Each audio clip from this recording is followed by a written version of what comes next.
first person that inspired me in LA. Aww. And you're a screenwriter, a freelancer, and you volunteer at this artist space called Epiphany Space. You're friends with Melissa, Mm-hmm. who started this awesome place Yep. for us to come and like interview and for artists to get off the ground. And you're a mom and you're committed to your church. And I also found out last week you work a full-time part-time job.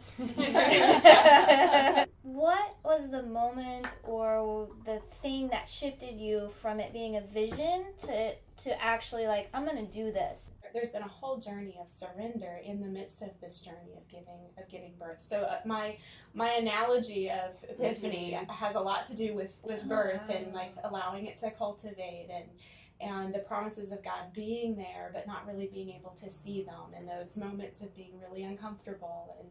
And sometimes the birthing is really hard and painful, but there's a lot of joy that comes in seeing these dreams come into fulfillment. What are your passions and dreams as an artist? And you're a screenwriter, right? I am a screenwriter. I have written 2 scripts on assignment and multiple other ones just by myself that have not yet been sold or optioned. Yeah. So can you just share with us about your journey? Like what led you to LA? In about 2001, I started working for a production company on the East Coast in Washington, D.C. At that time, that was where I really caught the bug for filmmaking, and I was like, this is what I want to do.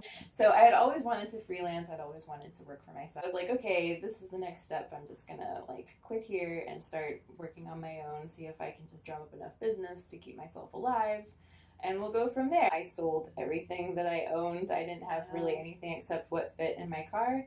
So there are a lot of like little steps of just like, okay, Lord, I trust you, and this may just blow up in my face, but let's just see what happens. I just have to go and try this, just for my own sake, because it was an idea that I had, and it seemed like the next logical step in my career path of making movies, to go there, because that's where they make movies, you know? And I want to see God in action in my life. I want to see him step in and do amazing things. And movies go everywhere, which I kind of knew, but it just whacked me again.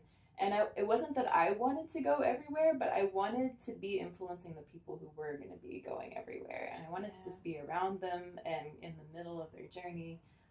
And that just connected with me to somehow direct people to the Lord and the hope of the gospel, which has been an immense comfort to me in the last 2 years. Oh my gosh, if I didn't have Jesus, I would not be here right now. Epiphany Space is why I'm here.